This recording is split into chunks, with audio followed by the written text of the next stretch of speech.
الرحمن الرحيم مالك يوم الدين يا أيها الذين آمنوا اتقوا الله حق تقاته ولا تموتن إلا وأنتم مسلمون يا أيها الناس اتقوا ربكم الذي خلقكم من نفس واحدة وخلق منها زوجها وبث منهما رجالا كثيرا ونساء واتقوا الله الذي تساءلون به والأرحام إن الله كان عليكم رقيبا يا أيها الذين آمنوا اتقوا الله فقولوا قولا سديدا يصلح لكم أعمالكم ويغفر لكم ذنوبكم ومن يطع الله ورسوله فقد فاز فوزا عظيما أما بعد فقد قال الله تعالى في الكلام المجيد بحسن بيانه الوجيز فأعوذ بالله السميع العليم من الشيطان الرجيم بسم الله الرحمن الرحيم قوا أنفسكم وأهليكم نارا وقودها الناس والحجارة جاوز الحمد صلاة رب العالمين جاوز الدرود الصلاة الشيخ نبي محمد رسول الله صلى الله عليه وسلم বহুদিন পরে আজকে পুনরায় এই মসজিদে আমাদের পদচারণা, এটা আমার জন্য একটা আনন্দের সম্ভব। তখন যখন এসেছিলাম, এই মসজিদ যখন করেছিলাম, তখন আমার সাথে ছিলেন যুদ্ধটার ভাই মারফত ভাই এরাই। আজকে মারফত ভাই ছেলে সামান এত বড় হয়েছে আমরা চিন্তাই করছি, বাপ কখনে পাবো।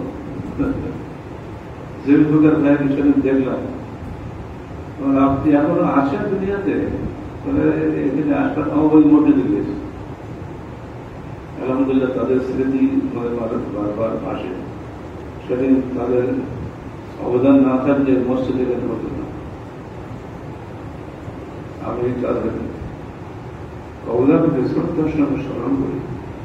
সেই সময় যারা তাদের সাথী ছিলেন এবং আমাদের সাথী ছিলেন, সবাইকে আন্তরিক প্রাণঢালা অভিনন্দন জানাই তাদের সন্তানদেরকে। এই মসজিদ তেমন একটা মারবাদের পাশেই অবস্থিত, যে আমাদের প্রতিবেশী বাংলাদেশের অন্যতম শ্রেষ্ঠ মাদ্রাস আল মাদ্রাস ইসলামের সেলাবি রাজশাহী, একটাকে সারা দুনিয়া চিনি। আজ তার পাশেই যে আপনারা আছেন, আজকেও এই খোদ্দার মাধ্যমে সারা দুনিয়ার লোক জানবে যে নওদাবড়ার পাশে একটা মসজিদ আছে, তাদের প্রতিবেশী নওদাবড়ার বাজার মসজিদ। আলহামদুলিল্লাহ এটাও সুপ্রসিদ্ধ হয়ে যাচ্ছে আমাদের আসা যাওয়ার মাধ্যমে। আল্লাহ তাআলা মসজিদকে কিয়ামত পর্যন্ত কবুল করে নিন।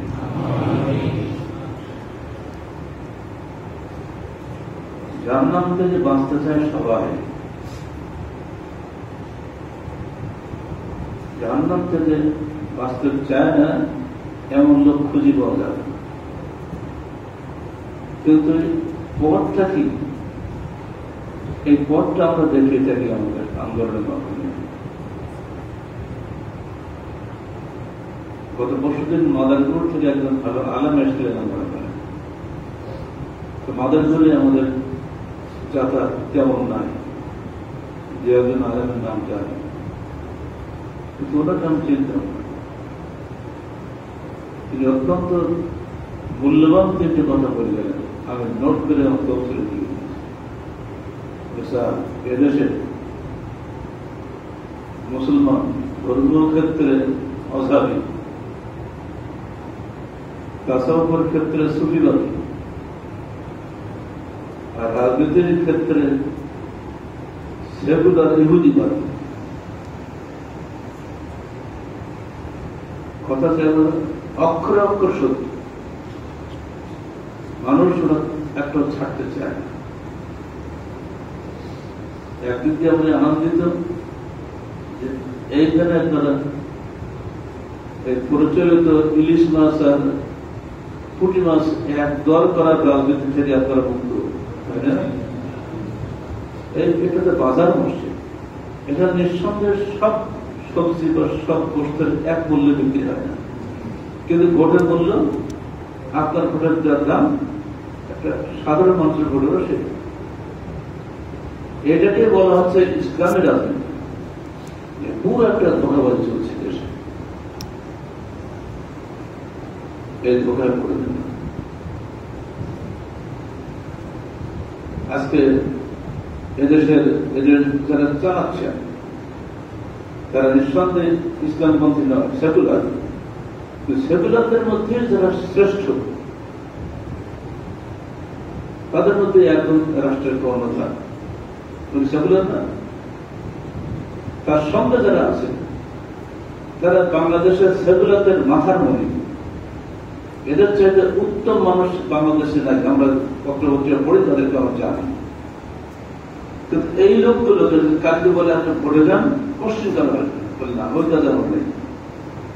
কোন জ্ঞানী মানুষ ভোটের এই রাজনীতি ঢুকে না। তারা কখনো আপনার কাছে এসে ভিক্ষা করবে না, আমার কাছে করতে হবে। ফলে বর্তমান সরকার কিছু যোগ্য লোক হয়েছে। তারা কিভাবে করেছে?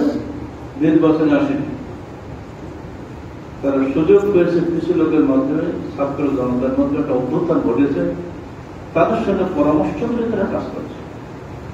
ইসলামী খেলাফতটা ঠিক ওরকমই। এখানে এদেশে ইসলামী খেলাফত কায়েম হবে, সেখানে জ্ঞানী গুণী বিজ্ঞ এবং যোগ্য ইসলাম মন্ত্রীরাই দেশ থাকবে। এটা পশ্চিম দলের প্রচলিত ভোট প্রদানের মাধ্যমে কোন জ্ঞানী লোক ক্ষমতায় যায় না। আজকে ট্রাম্পের সঙ্গে বৈঠক চলছে পুতিনের। বিশ্বের অশান্তির দুজন মূল নায়ক, দুজনই কিন্তু ভোটের রাজনীতি করে। কঠিন কঠিন গণতন্ত্রের নেতা, আর ওদিকে নেতা নিয়ে সমানে মানুষ মারতেছে। মানুষ তো না, মুসলমান, মুসলমান আমরা কুকুর মারার সমান। বিশ্ব বাবা কেউ কথা বলছে না। নেতা নিয়ে আমাকে সরাবে, সে ভোটে পাস করেছে, সে 6 বছর ধরে মারবে। এত মারাত্মক জিনিস। এটা কি কাঁচি বলে না, আমরা চুল কাটার সময় এই ফাঁকা যদি আপনি পড়েন, এটা সরকারি দল, এটা বিরোধী দল, ফাঁকে পড়বে ভোটার দল, পশু পাড়ে শেষ। যতদিন তার মেয়াদ থাকবে সমানে পশু পাড়ে করবে, কিছু করে ফেলার জন্য। আর টাকা থাকলে সমস্যা নেই। বড় করে টাকা দিয়ে ভোট দিলে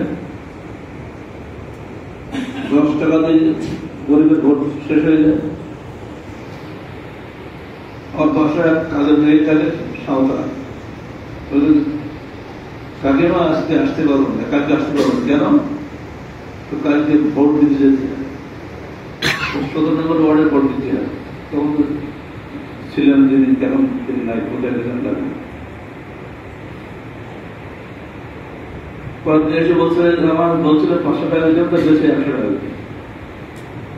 তুই বললে না কিছু, কি বলবো? এ তোমার ছোটখাটো ব্যাপার। ওবামা হতো আমেরিকার নোবেল প্রাইজ বিজেতা প্রেসিডেন্ট। তার ভোটের আসছিল রাষ্ট্রের বলতে দেন পার হেড $10 দিয়ে দিয়েছে। বিশাল ব্যবসায়ী, ধনী মানুষ ক্ষমতায় যাবে, গরিবদের মাধ্যমে একটা হাত ছাড়া কিছু না। এই ফাঁদের মধ্যে যে পড়বে সে নিজে শেষ হবে, অন্যকে শেষ করে। এখান থেকে বাঁচার একটাই পথ, আল্লাহর বিধান কায়েম করার জন্য একদল যোগ্য এবং বিজ্ঞ মানুষকে যদি আল্লাহ ক্ষমতাসীন করেন, তারা এই পরামর্শের মাধ্যমে দেশ চালাবে। বোঝা গেল বর্তমানে যারা এই দেশে ইসলাম বিরোধী নেতাগুলো আছে একটাও যোগ্য না। প্রমাণ কি? সেদিন দেখবেন কি একটা হলো ঢাকায় জুলাই সনদ ঘোষণা হলো, 70 মিলিয়ন ভর্তি স্টেজে নেটে দেখলাম, আরে টুইটারা উঠে দাঁড়িয়ে গেল, আমার শোনা আমরা তোমায় ভালোবাসি। পুরোটা শিল্পী গান, রবীন্দ্রনাথ ঠাকুরের লেখা, সে কখনই বাংলাদেশ স্বাধীনতা চায়নি। সেই গান চলছে আজকে বাংলাদেশ স্বাধীনতা শুরুর গান পর্যন্ত চলছে। আপনার মধ্যে হুজুরটা উঠবে না, ওরে বাপরে হুজুর আগে দাঁড়িয়ে আসছে। চরণা 20-60টা বাচ্চার মধ্যে একটা বেশি গোয়া বা ওরে বাপ, সবই সমান। টুপি আর টুপিহীন সব একাকার। এই ইসলামপন্থীরা আদর্শের দিক দিয়ে অত্যন্ত দুর্বল এবং দেউলিয়া। আর এই জন্য আপনারা আমাদের যদি খেয়াল করে দেখবেন, আমরা এই সমস্ত দলে মিশি না, সবাইকে উপদেশ দেয় যে ভাই আপনারা কোরআন হাদিস মোতাবেক দেশ চালান। উপদেশ দেওয়া এর ভাই করার আছে। আল্লাহ কাছে বলতে পারবো যে আমরা তো বলেছিলাম, আমরা পত্রিকায় লিখি এবং খোতবায় বলি সপ্তাহে একদিন, এরপরেও সামনে আসলে তখন কথা বলি। যেমন আমাদের বাসায় এসেছিলেন গত 3 জুলাই 27 জন নেতা আসছিল, তাদেরকে উপদেশ দিয়েছি, এটা আপনারা নেটে শুনেছেন। আমাদের দায়িত্ব উচিত তুমি উপদেশ দাও, কারণ উপদেশ মুমিনের উপকার। যদি তারা জীবনদার হয়, নিঃসন্দেহে তাদের অন্তরে ধাক্কা লাগবে। আজও কাজও তারা যেখানে যাবে, যে ক্ষমতায় যাক না কেন, যে চেয়ারে তারা গভীর না কেন, সে যদি মুসলমান হয় অবশ্যই আল্লাহ সে ভয় করবে, কারণ আল্লাহর বিধান কায়েম করতে সে বাধ্য হবে, কারণ আল্লাহ তাদের টাকা পয়সা দিতে হবে। জাহান্নাম থেকে বাঁচার জন্য আল্লাহ রসুল 3টে পথ আমাদেরকে বলে দিয়েছে। আর আমি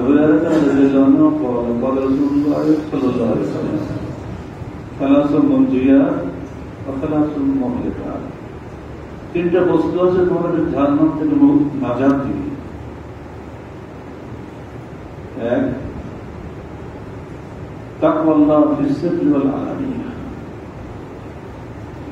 গোপনে ও প্রকাশ্যে সর্বদা আল্লাহকে ভয় করো।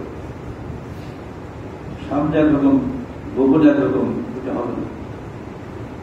এটা কঠিন, এটা করা খুবই কঠিন, তবু করতে হবে যদি জান্নাত চাই, নাজাত চাই জাহান্নাম থেকে। তাহলে আল্লাহ বলছেন কু আনফুসাকুম ওয়া আহলিকুম নার, তুমি নিজেকে এবং নিজের পরিবারকে জাহান্নাম থেকে বাঁচাও। বাঁচানোর দায়িত্ব হচ্ছে আমার। আল্লাহ জোর করে জান্নাতে ঢুকাবে না, আল্লাহ বিচার করবে।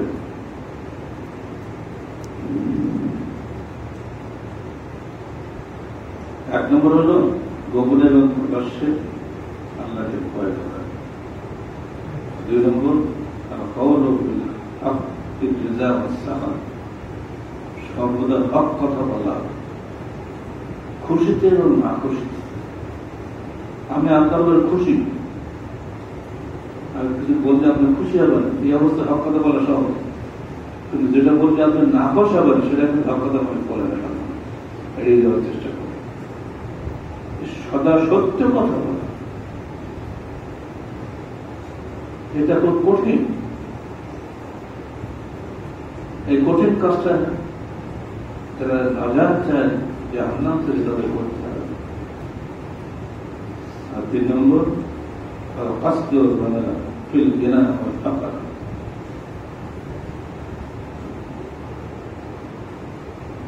আপনার সম্পদ এবং দরিদ্রতা উভয় অবস্থায়, মধ্যবর্তী অবস্থায় আপনার করতে হবে। যা আছে আরো চাই, আরো চাই, আল্লাহ কবরে পৌঁছে দেওয়া পর্যন্ত খালি আরো চাই আরো চাই,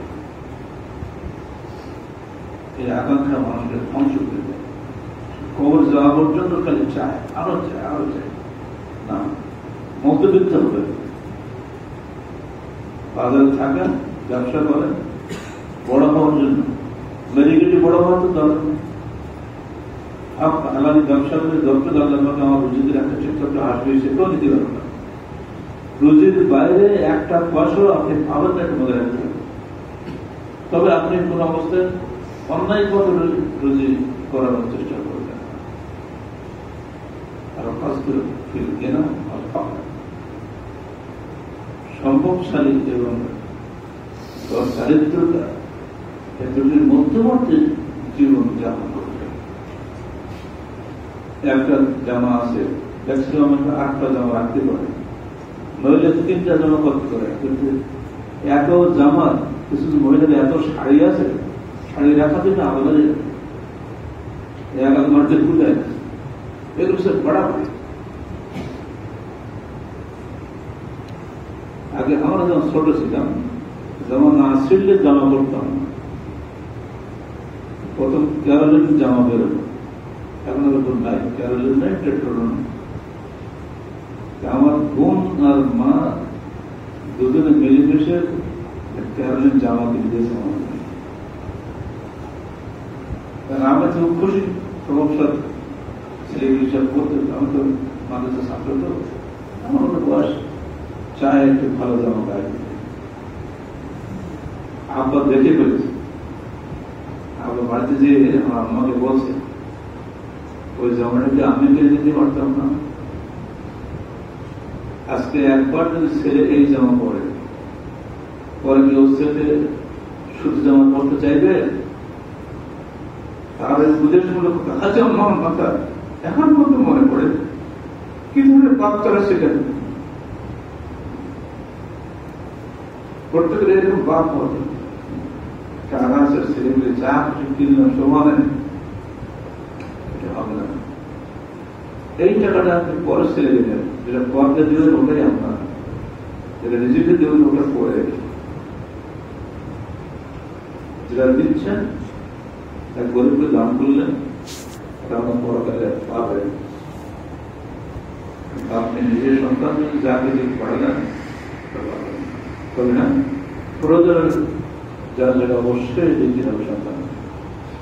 হক আছে, হকুল্লাহ এবং হকুল্লাস, হকুল্লাস সবার আগে।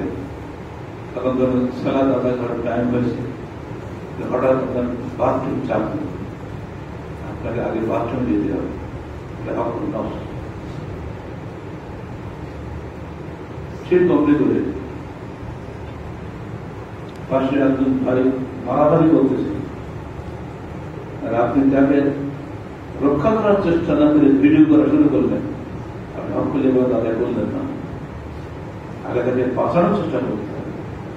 কারণ দেখা যাচ্ছে যে ঢাকায় সেখানে মারল, কি মর্মান্তিক, সে নেটে দেখলেন এক ফল দেখা ছাড়া দ্বিতীয়বার দেখা যায় না, কি মর্মান্তিক মারা গেল। 20 মিনিট ধরে থাকে মারলো, আবার দাবল, আবার লাফাইল, শত শত মানুষ দাঁড়িয়ে ভিডিও করছে, তাকে বাঁচানোর কোনো লোক নাই। এখানে হকুল বিবাদ আপনি আদায় করলেন না বলে আপনার তাকে দাঁড়িয়ে, আর হকুল্লাহ আল্লাহ আপনাকে ক্ষমা করবেন যে আপনি সালাত পড়তে দেরি করলেন, যেহেতু আপনার বাথরুম হয়ে গেছে, ওটা হকুল্লাহ আগে চলে আসে। এই 3টা হক আদায় করার ব্যাপারে সবসময় খেয়াল রাখতে হবে।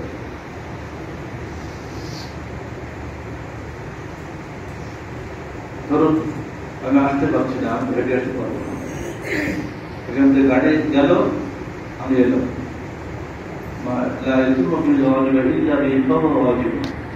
যেটা নামাজের অজেব পুরো নামাজ সেটাও অজেব। অর্থাৎ আমাকে আনার জন্য গাড়ি যাবে, গাড়ি চড়ে যাবে, আসবো, গাড়িটাও অচেন, গাড়ি যেতে হবে তাহলে আসতে পারবো, হেঁটে আসতে পারবো না।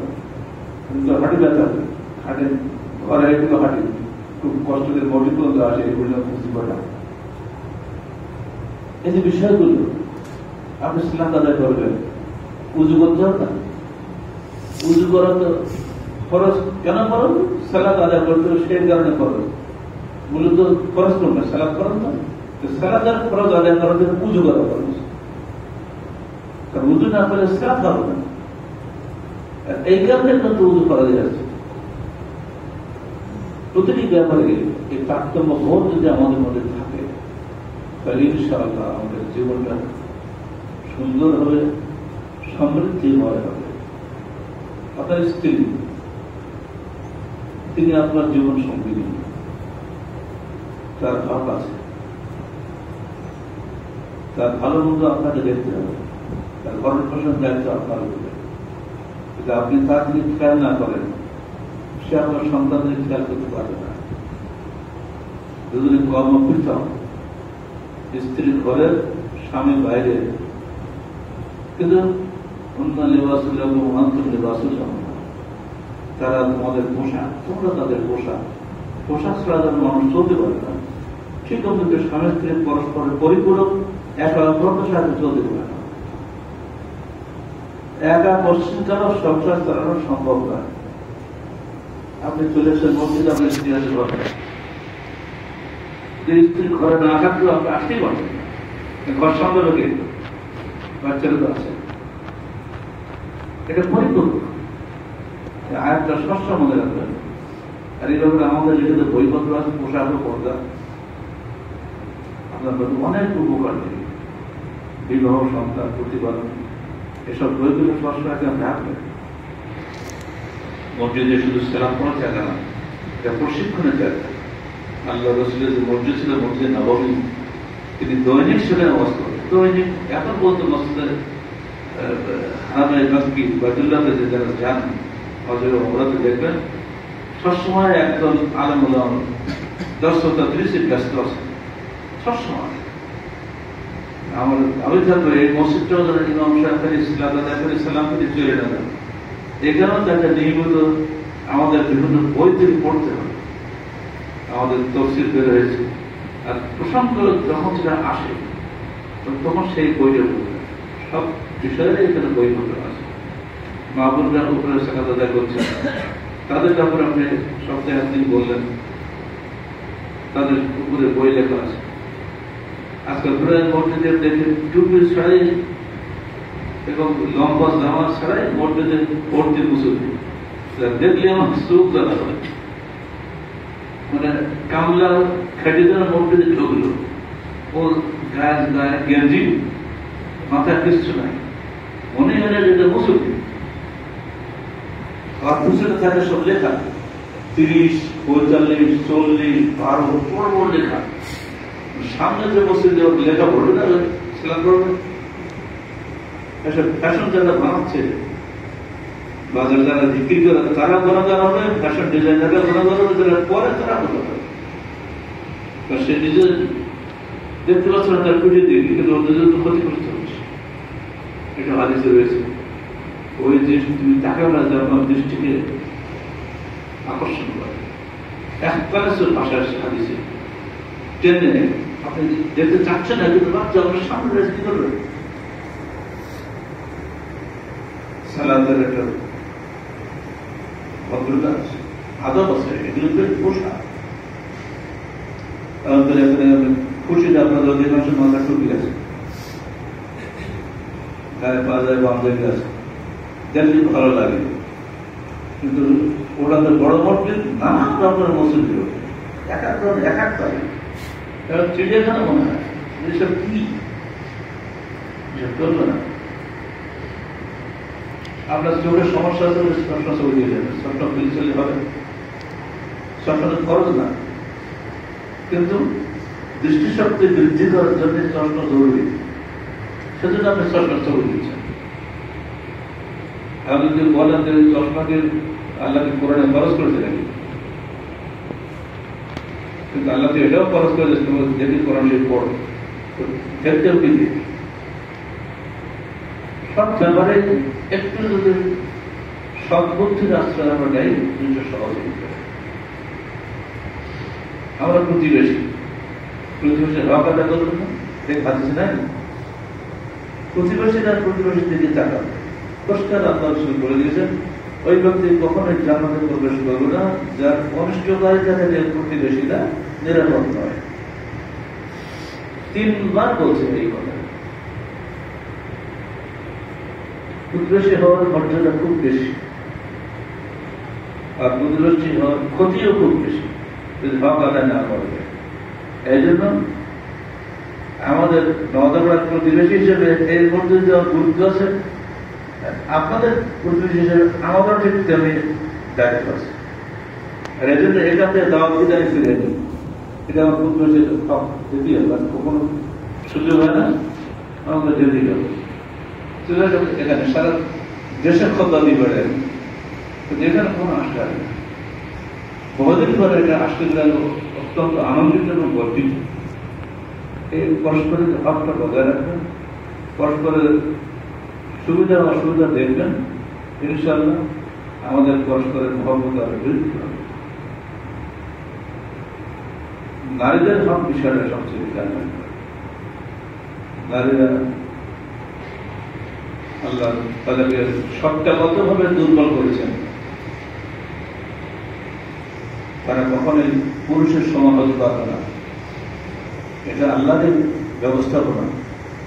এজন্য মহিলারা ছেলে কামনা করে, মেয়েদের ছেলে হোক, ছেলে হলে সবাই খুশি। দেখছেন না, মেয়েদের প্রতি একটা প্রবণতাই আছে, ছেলে হয় মহা খুশি। আমাদের বন্ধু জেনে দেওয়া ওই বলে তার 8টা সন্তান, সবটাই নেই, 8টা সন্তান আর নেই, সব নেই, মানে মেয়ে হয় না বলে কিছু মনে না হোক, এবার ছেলে হবে, এই ভয়ের ভাতে করতে করতে গত বছর শুনলাম যে স্যার সবগুলো মেয়ের বিয়ে হয়ে গেছে, কোনো সমস্যা নেই। আমাদের ফিজিক্সের প্রফেসর ছিলেন নুরুল ইসলাম, তার 6টা মেয়ে, আমার মধ্যে গেল ফিজিক্স দেখা সব হয়ে যাবে, একটা থাকবে না। আল্লাহ যাকে সৃষ্টি করেছেন যার জন্য ঠিক সে সেখানে চলে যাবে, কেউ ঠেকাতে পারবে না। প্রত্যেকের ব্যাপারে আপনার চোখটিকে মানতে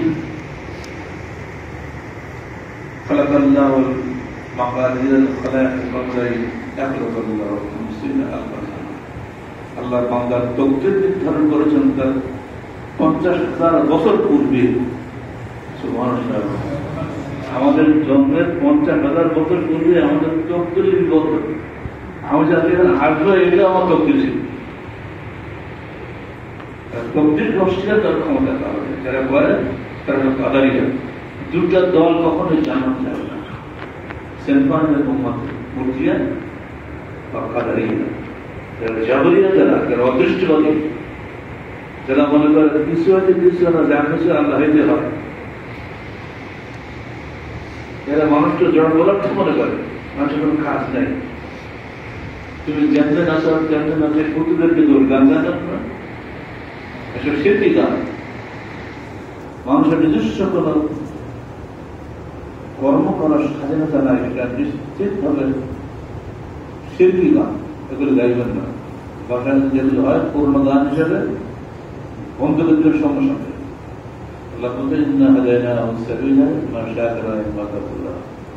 আমরা মানুষকে পথ দেখিয়েছি, সুপথ দেখিয়েছি। ইচ্ছা করলে সে শুধু গুজার হতে পারে, ইচ্ছা করলে সে কাপড় হতে পারে। যদি ইচ্ছা করলে হতে পারে, আল্লাহ বলছে তার ইচ্ছা শক্তি আছে। অথচ আমরা বলছি ও মাত্র ইচ্ছা বলে কিচ্ছু নাই। গান আছে না একটা, হাসিনা হোসেন মমতাজ গানটা গায়, ও মাত্র ইচ্ছা বলে কিচ্ছু নাই। তুই গান গাছিস কি করে? ইচ্ছা আছে বলে গান গাইতে পারে। কত যে গান চলছে সমাজে, কারাগারের থেকেও লাভ হয়েছে। আমার তো ওয়ান ব্যান্ডটা রেডিও দিয়েছি, ও তো এইসব গান গায়, পুরোনো দিনের গান মাঝে মধ্যে শুনতাম, শুনে ওর লাভ হয়েছে। এইসব গান ও যায় না তো, আমার তো সব শোনার ব্যাপার নেই। তাতে ওই একদিন শুনলাম, কারণ মতর ইচ্ছা বলে জিজ্ঞাসা করেছে যেমন আসাদ তেমনি আছে, পুতুলের কি দোষ, কিন্তু কম শুনে হচ্ছে কি পরের পরে বই লিখলাম, আমার লেখার মধ্যে সব গেছে, উত্তর গেছে। এগুলো যারা যুবক থেকে নষ্ট না করে, কিছু লোক হয়েছে পুরাপুরি চাকরি হয়ে গেছে, এদের সঙ্গে বাংলাদেশে বেশি, যারা মনে করে মানুষের নিজস্ব কোনো ক্ষমতা নেই। আমি জিনিসের দাম বাড়াচ্ছি, এটা আল্লাহর ইচ্ছা হচ্ছে, আমি আপনার নিজের ইচ্ছা এটা করছি না। দাম কমাচ্ছি, এটা আল্লাহর ইচ্ছা হচ্ছে না, এটা ভুল। সেদিন আপনি দায়ী হবেন আপনার কাছে।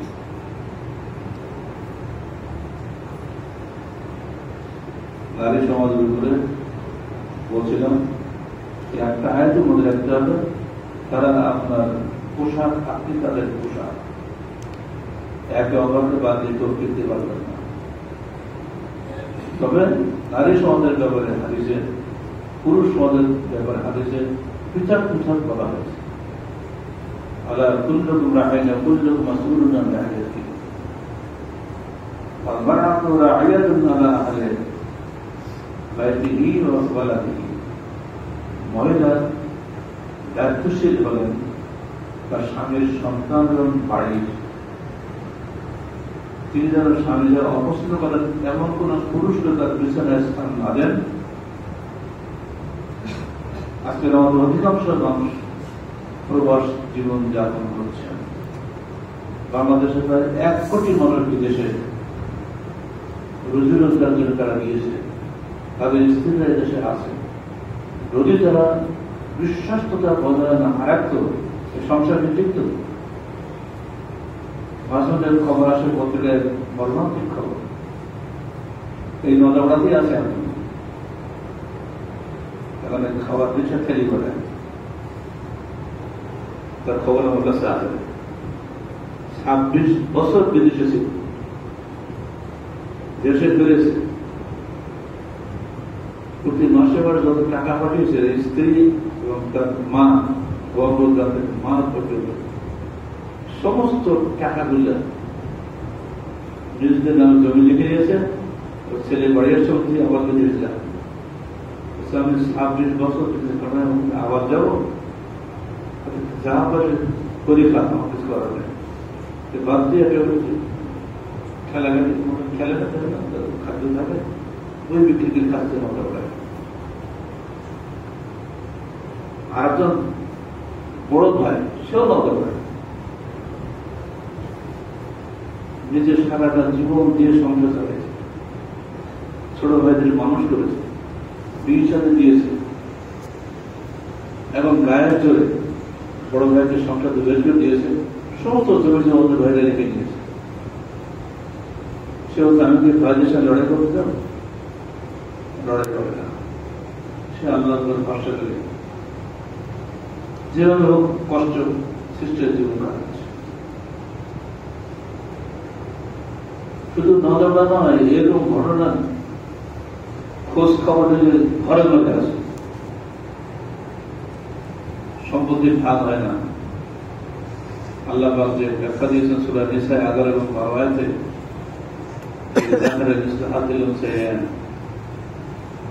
ছেলে পাবে ভাইয়ের 2 ভাগ, অর্থাৎ মেয়ে যে পাবে তার 2 ভাগ ছেলে। এর বিরুদ্ধে কথিত নারীবাদীরা বাংলাদেশের ব্যাপকভাবে মিছিল মিটিং কত কি করছে যে করোনাকে আইন পাঠাতে হবে। কেন করা হয়েছে কোরআন এই আইনটা? তার তো সে বুঝ নেই। স্বামীর যে দায়িত্ব হবে স্ত্রীর সে দায়িত্ব আছে, মেয়ের তো সে দায়িত্ব নাই। মেয়েটা 2 দিন পর শ্বশুরবাড়ি চলে যাবে, সে শ্বশুরবাড়িতে স্বামীর অংশ পাবে, ছেলের অংশ পাবে, ছেলে তার দায়িত্ব গ্রহণ করবে। কিন্তু ভাইটা যে দায়িত্ব সংসারে বসে আছে, বাবার সম্পত্তি কতটুকু আছে, তাই চালাতে তারা হিমশিম খেয়ে দিতে হচ্ছে। কোন বিজিতে 1টা 2টা 3টে বউ থাকে, এই জন্য হাদিসের যে ব্যক্তি 3টা মেয়ে মানুষ করবে, কোন কোন হাদিসের আছে 1টা মেয়ে মানুষ করলেও সে জান্নাত পেয়ে গেল। কারণ কি? মেয়ে মানুষ করা যে কষ্ট, যারা করে তারাই জানে, যাদের ঘরে মেয়ে আছে তারাই বুঝে। 1টা মেয়ে মানুষ করতে 5টা ছেলে মানুষ করে তাদের হাতে ফজিলত কেন দেওয়া হচ্ছে? অথচ আবার দেখেন মেয়েদের পায়ে এসে আপনার জানা মা মা মহিলা না, মায়ের পায়ে দিছে, সন্তানের চার না। এখানে সন্তানকে একেবারে মায়ের পায়ের তলা নিয়ে এসেছে, আর পিতার বেলায় যেতে বলছি একবার, মায়ের বেলা তিনবার। কারণটা নেই। প্রতিটি ব্যাপারে ইসলামের বিধান অত্যন্ত সূক্ষ্ম। অতএব স্ত্রীদের বিষয়টি গুরুত্বের সঙ্গে খেয়াল রাখবে। স্ত্রী না থাকলে সে আপনার সন্তানের মা। সন্তান নিঃসন্দেহে সম্পদ, জঞ্জাল নয়। নারীবাদী সংগঠন বাংলাদেশের ছেষট্টিটা, এক মতে চলে। দুটো সন্তানের যথেষ্ট সিরিয়াস, একটা হলে আরো ভালো হয়। এখন নতুন সরকার শুরু হয়েছে, একটা যদি মারা যায় তো এখন বিবাহ সংকট দেখা দিয়েছে। ছেলেরা মেয়ে পাচ্ছে না, মেয়েরাও ছেলে পাচ্ছে না। তো প্রত্যেক ঘরে একটা বা দুটো সন্তান, সবার 20 বেড়ে গেছে। কোনো কোনো মেয়ে 22 থেকে শুরু করে 33-40 বছর পর্যন্ত মেয়ে ঘরে মেয়ের সাথে বিয়ে হয়নি, ছেলে পাচ্ছে না। কারণটা তো ওইটাই, সন্তান নেয় না, নিজের হাতে সম্পদ নিয়ে আসে জন্ম দিল পন্থা। আগে আরবের মতো বাচ্চা হলে মাটির প্রতি হইতে, আর এখন ওষুধ খেয়ে মায়ের পেটে মেরে ফেলতে, যাকে হাদিসে হকি বলা হচ্ছে গুপ্ত হত্যা।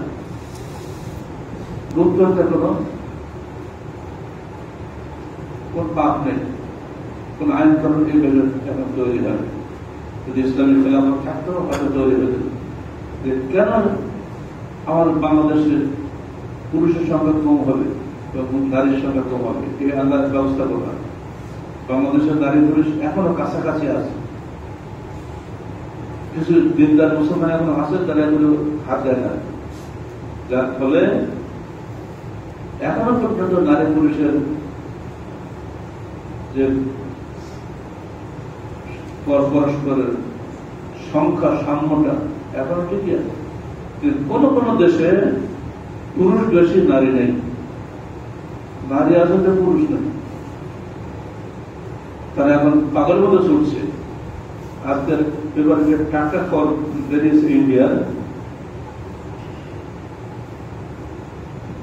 ধরা পড়েছে এক হাসপাতালে, খুব নাম করা হাসপাতাল, যেখানে সবাই করে যায়, যাদের সন্তান হয় না তারা ওই হাসপাতালে যায়। এখন ধরা পড়ে গেছে যে ওই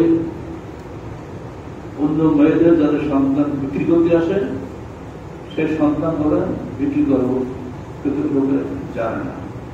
লোকেরা মনে করে যে নিঃসন্তান দম্পতির যে একটা সন্তান দেয়, কিন্তু তা নয়। বিদেশ থেকে লোকেরা আসে দেশে গণ ভাড়া করে সে মহিলাদের কাছ থেকে সন্তান টাকা পয়সা দিয়ে কিনে নেয়। তাহলে পৃথিবী এখন সন্তান সংকটে ভুগছে।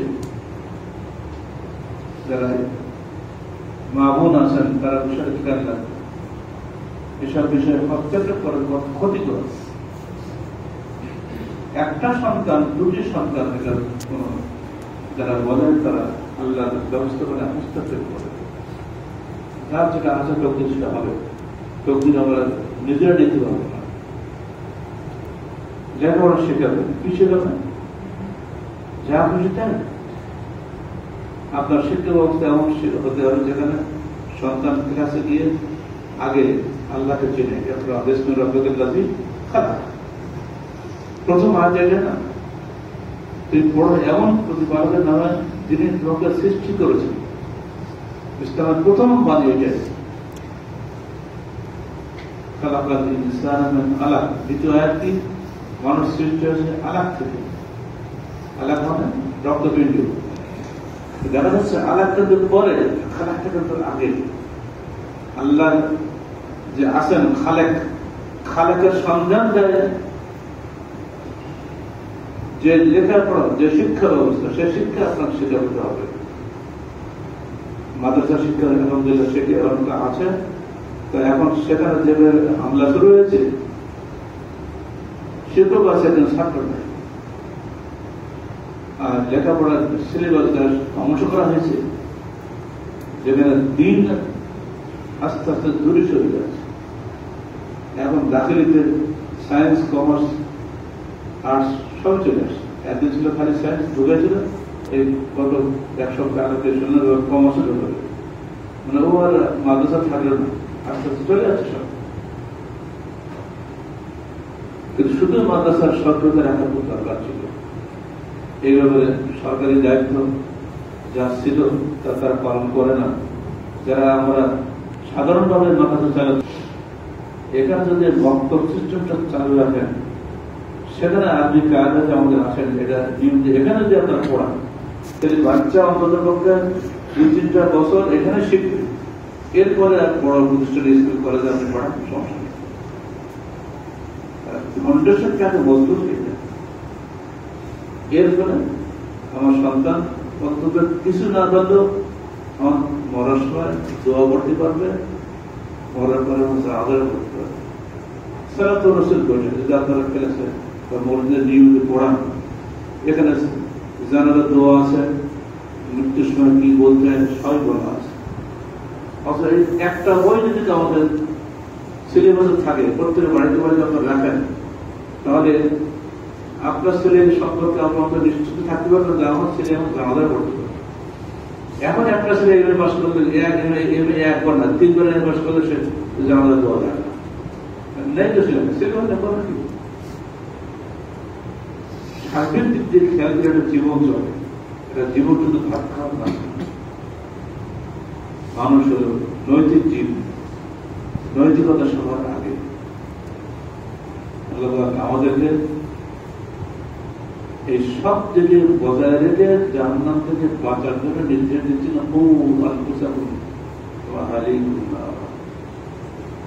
আর 3টা জিনিস আছে তাই মানুষকে জাহান্নাম নিক্ষেপ করে, মহলেকা। একটা হলো হাওয়া মোত্তাবা, প্রবৃত্তির গোলামি করা। 2 নম্বরে সৎকর্মতা, লোভের দাস হওয়া।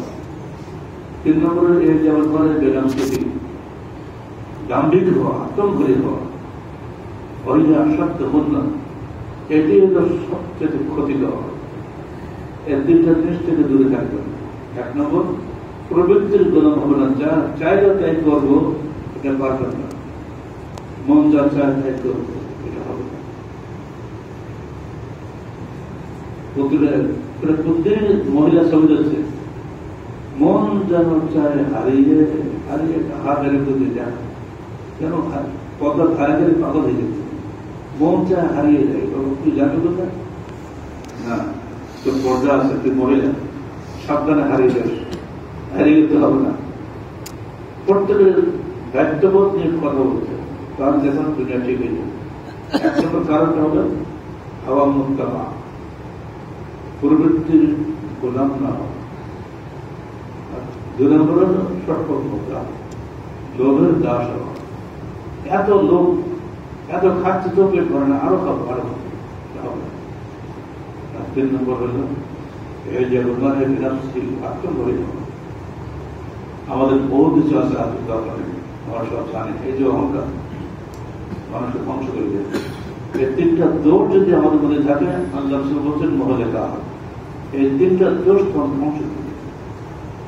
3টা আমাকে জাহান্নাম থেকে নাজাত দিবে।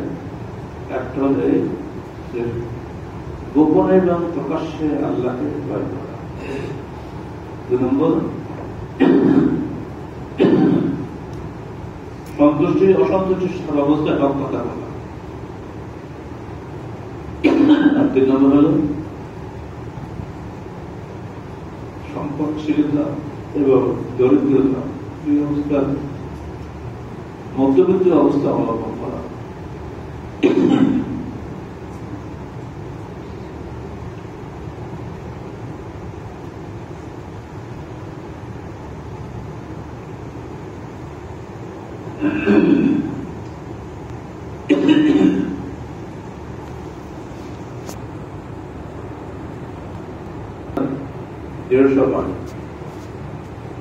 জাতীয় নেতা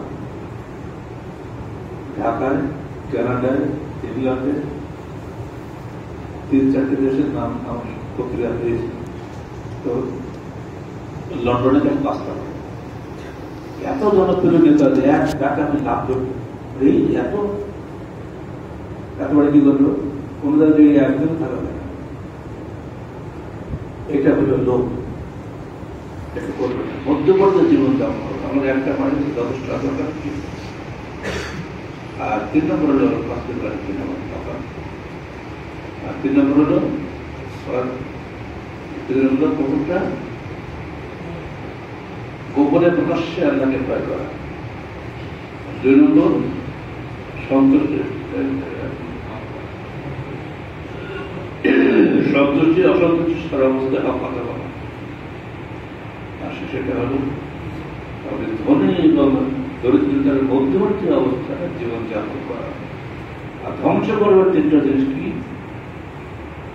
আপনি প্রবৃত্তির গোলাম হবেন না, তাহলে আপনি ধ্বংস হয়ে যাবেন। আর আপনি লোভের দাস হবেন না, আর আপনি কোন অবস্থায় আত্মঘড়ি হবেন না, ইনশাআল্লাহ। তো 3টা নাজাতের রাস্তা আর 3টা ধ্বংসের রাস্তা যদি আমাদের মনে থাকে, তাহলে জীবনটা মধ্যবর্তী জীবন হিসাবে আমরা কাটাতে পারবো। আল্লাহ আমাদের সবাইকে এই হাদিসটি মেনে চলা তৌফিক দান করুন। أقول قولي هذا أستغفر لي ولكم ولسائر المسلمين.